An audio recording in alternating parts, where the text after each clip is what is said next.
Ya estamos de regreso nuevamente por aquí en Nuevo Día Magazine y como les había anunciado, tenemos una entrevista con un gran doctor que nos ha venido a visitar desde el hospital de Yanaguara. Hoy día hablamos del Parkinson porque, dicho sea de paso, es su día.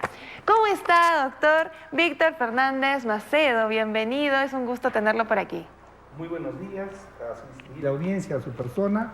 Pues hoy día 11 se celebra el Día del Parkinson. Desde hace aproximadamente 200 años, James Parkinson, que describió esta enfermedad, se celebra justamente el día de su nacimiento, el 11 de abril. Por eso que se recuerda este día para recordar a la población que esta patología es bastante prevalente en nuestra población. Pues para iniciar la entrevista me gustaría que nos comente qué es exactamente la enfermedad del Parkinson. Bien, la enfermedad de Parkinson es una enfermedad neurodegenerativa que ocupa el segundo lugar después del Alzheimer. Esta enfermedad neurodegenerativa afecta principalmente a personas en 1 o 2% mayores de 55 años, pero también se presenta en personas menores de 40 años en un porcentaje mucho menor. Esta enfermedad, por su nombre, como lo indica, es una enfermedad neurodegenerativa. Afecta al sistema nervioso central, principalmente a una zona que se llama los núcleos basales y la sustancia negra, que conlleva pues a que el movimiento normal de las personas de un momento a otro comience a cambiar y se vuelva en algo patológico.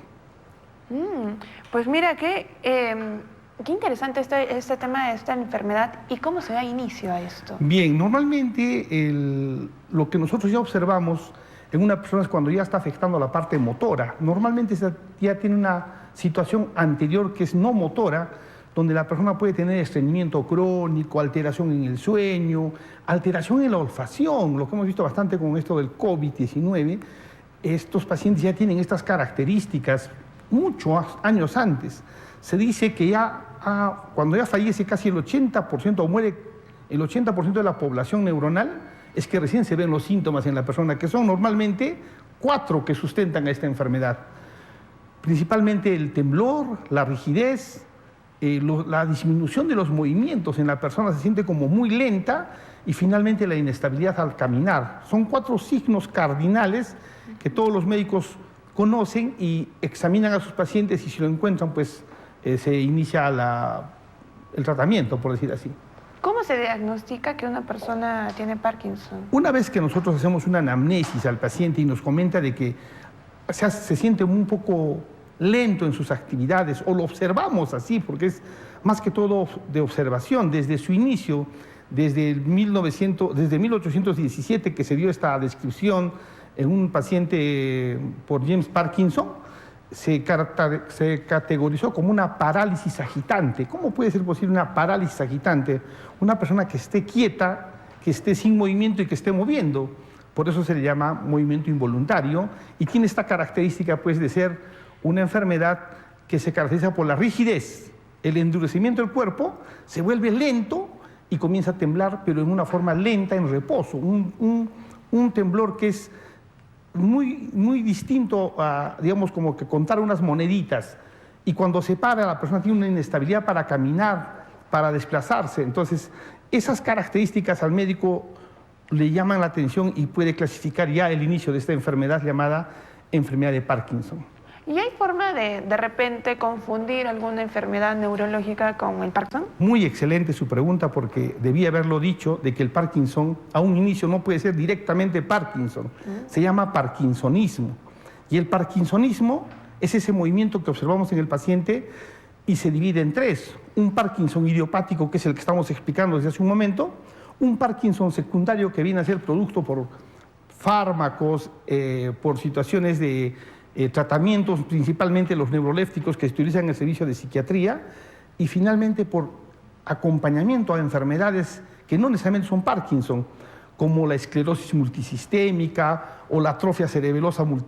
Entonces hay muchas enfermedades degenerativas que pueden llevar a un síntoma llamado un movimiento, rigidez, pero que no necesariamente es Parkinson. Hoy en día en la actualidad, ya con las imágenes de resonancia por perfusión, aquel paciente que tiene una resonancia por perfusión donde no se ve o no se visualiza lesión de la sustancia negra en el cerebro, pues ya es muy dudoso que sea Parkinson hoy en día, pero nosotros no tenemos esa tecnología. Nosotros seguimos basados en la clínica, en lo que es el examen, en lo que es la observación del paciente. Y si hablamos de terapia en el tema de la enfermedad en todo este transcurso... Por supuesto que sí. Hoy en día hay un medicamento estándar que tiene ya más de 50 años en el mercado, se llama levodopa. Primero saber que esta enfermedad se da porque el cerebro pierde una sustancia llamada dopamina. La dopamina es un neurotransmisor que se utiliza para el movimiento. Cuando estas células que producen esta dopamina comienzan a morir en el tiempo, comienza a disminuir el movimiento, que es lo que estamos diciendo. Y si esta desaparece, pues la persona se va a quedar congelada, no va a poder moverse. La farmacología le propone al ser humano el uso de una sustancia llamada levodopa, que se va a convertir en dopamina en el sistema nervioso central con los fármacos adecuados, y esta va a actuar en sustitución de la dopamina que no tiene la persona en unos receptores que se llaman receptores dopaminérgicos, y va a hacer que el movimiento se ejecute. Es como la gasolina para un carro. Un carro sin gasolina no va a caminar, tenemos que empujarlo. En el ser humano es igual. Si un ser humano no tiene la dopamina, no va a poder darse el movimiento. Entonces tenemos que darle dopamina por vía oral. Existen una serie de presentaciones, que no es el motivo de repente, pero es necesario saber que esto ha evolucionado hasta en gel, spray, bombas. O sea, la levodopa tiene una presentación muy, pero muy diversa para beneficio de los pacientes.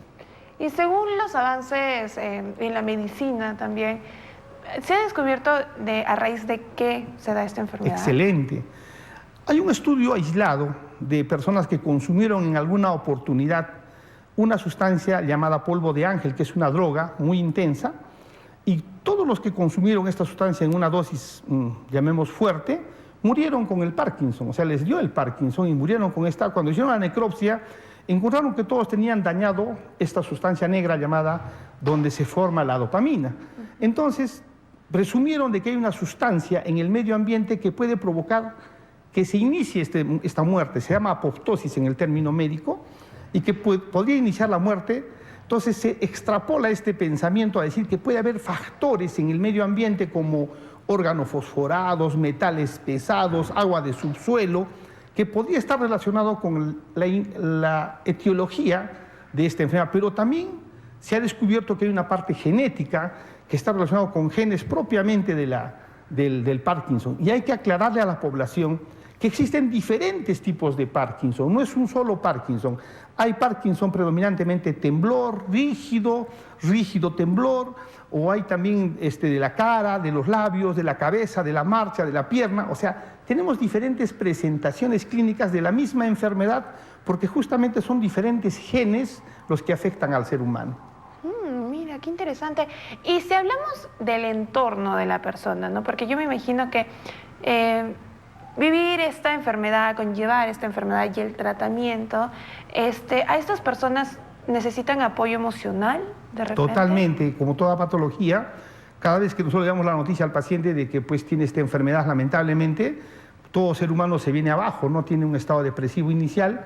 Por lo tanto, tenemos que nosotros darle un apoyo psicológico. Hay grupos de parkinsonianos que se reúnen. En el área de fisioterapia hay un área donde se da para que sus ejercicios mejoren. El paciente parkinsoniano no puede dejar por nada dejar de hacer ejercicios, tiene que seguir caminando, tiene que seguir haciendo todas sus actividades que venía haciendo. El medicamento va a ayudarle mucho. Sabemos que no hay cura, pero hay bastante propuesta farmacológica en el momento, y los médicos están bien capacitados para poder mejorar esto. Y hace un rato preguntó la tecnología. Se llega el día de hoy hasta la cirugía de la epilepsia, del Parkinson, y eso se da en nuestro medio. O sea, son pacientes que se escogen, son candidatos, y se les lleva pues a un protocolo de lo que es la estimulación cerebral profunda, que es una forma como se controla a personas que son seleccionadas para este tipo de alternativa, ¿no? Sí existe alguna solución en esta área. ¿Y cómo avanza la medicina que se supone, o el tratamiento que nosotros debemos tomar en el proceso del Parkinson? ¿Cuáles son las mejoras? Porque si bien entiendo no hay cura, me imagino que siempre se va a presentar, pero ¿hay alguna mejora en el proceso de su trabajo, de su vida diaria? Por supuesto que sí, por supuesto que sí. El hecho de darle la dopamina al paciente va a permitir que el paciente siga desarrollando sus actividades. El tema es que este fármaco tampoco es la salvación. Se va agotando progresivamente el mecanismo de este fármaco y van apareciendo síntomas que son propios de la enfermedad a veces o complicaciones del tratamiento, pero se le hace un acompañamiento. Hoy en día la medicina tiene que ser de acompañamiento al paciente, es decir, estar a su lado en el aspecto de mejorar sus síntomas y no permitir una mala calidad de vida. Perseguimos una buena calidad de vida dándole un buen medicamento a la hora adecuada, un médico capacitado y que haga sus ejercicios, que haga un acompañamiento familiar y no estar postrados, sentados, que no es el camino para un paciente de esta naturaleza. Y al pasar los años, cuando ya te diagnostican la enfermedad, a pesar de que tú sigues un tratamiento y todo, ¿esto empeora? Así es. El camino de la enfermedad es progresiva. Hoy en día hay nuevas teorías que dicen que nace esto desde el colon, que en forma ascendente por el nervio vago llega al sistema nervioso, afecta al nervio olfatorio, afecta a otras áreas del cerebro. Existe una clasificación especial para este tipo de progresión de la enfermedad. O sea, antiguamente se creía que solo era un problema del núcleo negro del sistema nervioso, que está en el mesencéfalo. Hoy en día esta propuesta ha sido superada porque hay otras teorías que manifiestan que nace en otros sitios ya esta patología. De tal manera que las alternativas también existen en manejo del nervio vago, en la microbiota. ¡Wow! Estamos en otros tiempos en esta enfermedad. Y si hablamos más o menos de la cantidad estimada de personas que puedan sufrir esta enfermedad. Así es. Epidemiológicamente, en el mundo debe haber aproximadamente unos 5 millones o un poco más personas que padecen en el mundo. En la población mayor de 55 años para arriba, una proporción de 1 a 2%, más o menos. Y es más prevalente en el hombre en una relación casi de 1 a 3 respecto a la mujer. Esta es una enfermedad que aparece más allá de los 55 años, pero puede haber en gente joven. Hay gente de menor de 40 años que tiene Parkinson y pues, en ellos hay que luchar más tiempo respecto al acompañamiento y al ofrecimiento de fármacos, que son bastantes hoy en día. Hoy día existe una cantidad enorme de propuestas para esta enfermedad. Justo eso quería preguntarle, ¿no? Si se ha presentado la enfermedad en jóvenes, yo me imagino que es más difícil el proceso ahí, ¿no? Porque de repente te dificulta hacer tus cosas de tu vida diaria, hacer, ¿no? En tu trabajo y todo. Si bien hablamos del tratamiento, del proceso, ¿cómo nosotros vamos al doctor? O sea, ahí eso es lo que a mí me preocupa, ¿no? ¿Cómo podría yo saber que ya tengo Parkinson? Porque si bien decimos ya estoy cansado, pero de repente no lo asocio con el Parkinson. Tengo algunos temblores y puedo decir, no sé, de repente tengo algo mal, un nervio, no sé, o sea, algo me duele, me duele este músculo, hice mal la fuerza.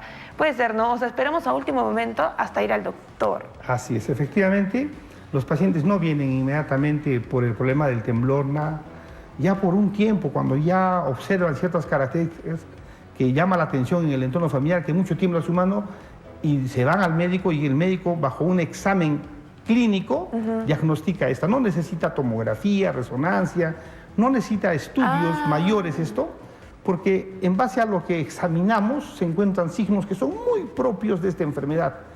Pero existiendo la tecnología, tampoco vamos a dejar de hacerlo por salvaguardar la integridad del paciente.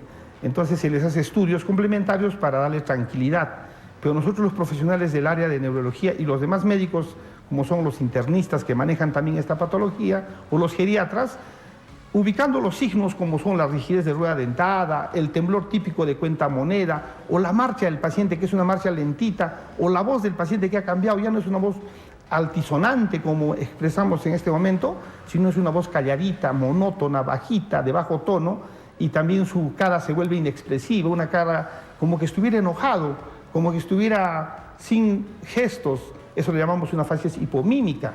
Todo esto ha sido expresado en el examen físico y en la anamnesis del paciente. Concluimos de que probablemente tenga un parkinsonismo, como dije a un inicio, y si el paciente está tomando medicación, por ejemplo, para una enfermedad psiquiátrica, puede ser el causal de este motivo de lo que presenta el paciente, se suspenden los medicamentos o se cambian a los que no produzcan esto, porque hay que entender que hay medicamentos que tienen más propensión a lo que es un parkinsonismo y hay medicamentos que no lo tienen. Se llaman típicos y atípicos, entonces los médicos seleccionan los típicos o los convenientes para que no produzcan este fenómeno en el paciente.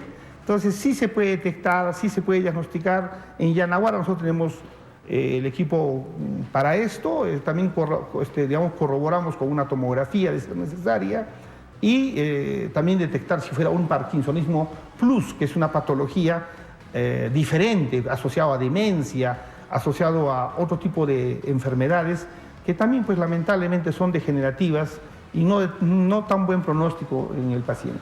Doctor, nos llega una pregunta al WhatsApp y nos dice, es una joven que sufre ansiedad, dice, tiene 27 años y si es que puede sufrir Parkinson. El único síntoma que tiene es que está descansando y se mueve solo su dedo del medio.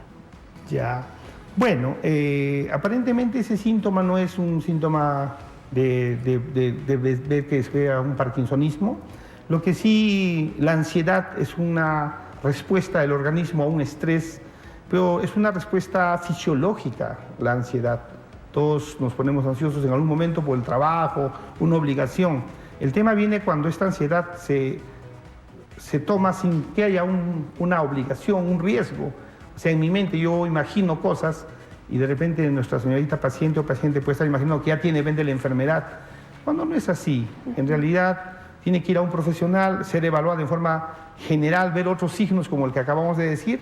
Si el paciente tiene, hemos dicho, estreñimiento crónico, no duerme bien en la noche, ha perdido la olfacción, podría ser que ese paciente esté a futuro desarrollando esta enfermedad, pero no es 100% que sea así. Ahora, la ansiedad es un acompañante en el paciente que puede acelerar más bien los síntomas.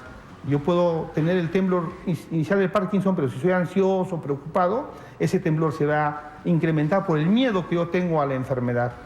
Siempre es bueno el acompañamiento de un profesional, en este caso un psicólogo, un psiquiatra, un neurólogo, un fisioterapeuta o fisioterapia.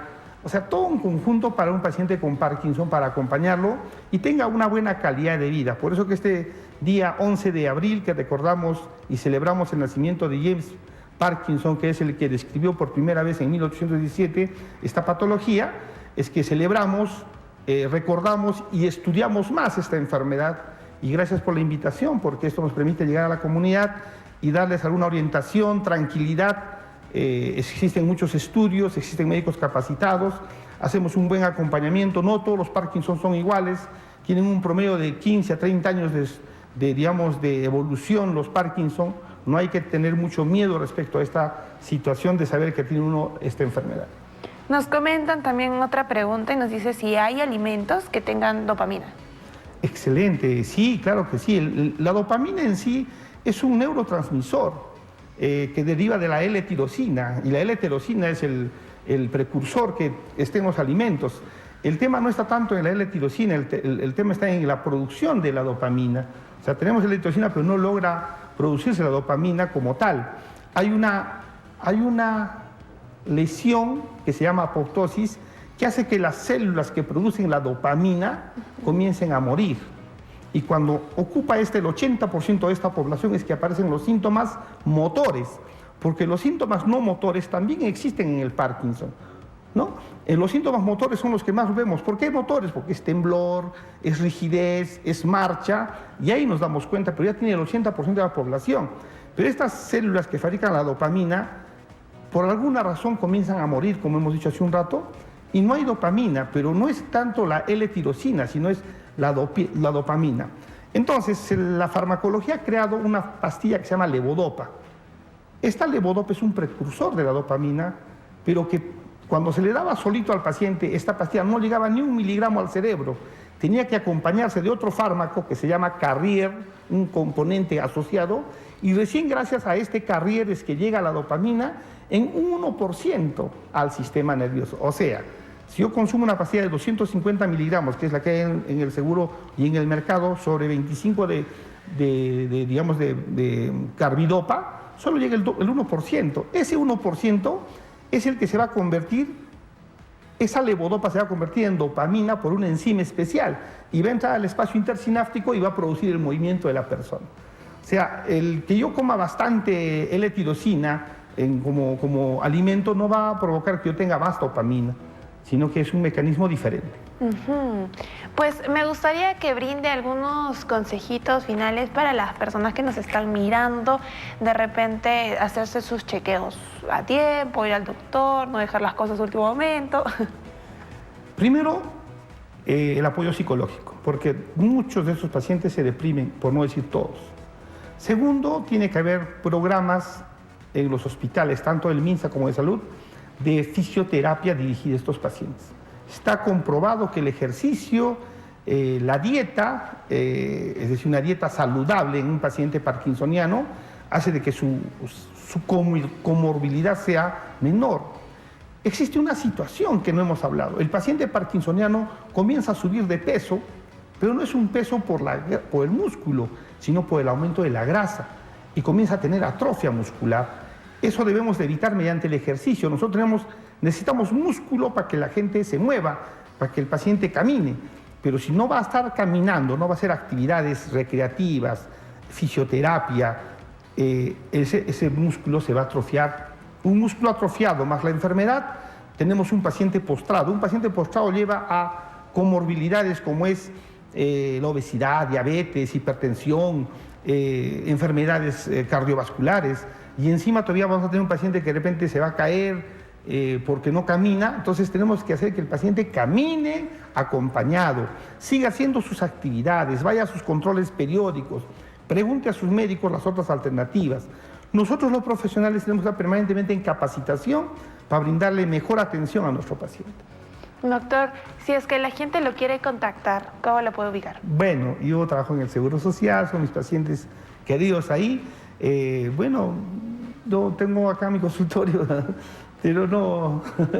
Ahí está saliendo igual la dirección del Seguro de Yanaguara, está saliendo el número en cintillo aquí abajo para que lo puedan anotar y pues también puedan ir a hacerse tratar, ¿no?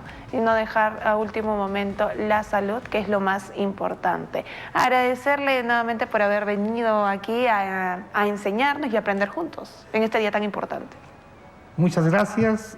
Juntos apoyaremos en este día a los pacientes que tienen Parkinson, en decirles que hay que seguir para adelante. La vida nos depara a todos algo y si les ha dado de parar el Parkinson, seguimos para adelante con apoyo de los profesionales, y gracias a ustedes por tener ese tipo de programas educativos a la población. Espero que sea así. Así es. Pues espero que no sea la última vez que conversemos y que sigamos aprendiendo del tema. Ahora sí, nos vamos a ir a un pequeño corte comercial, pero vamos a regresar en breve con más aquí en Nuevo Día Más. No te despegues de tu pantalla.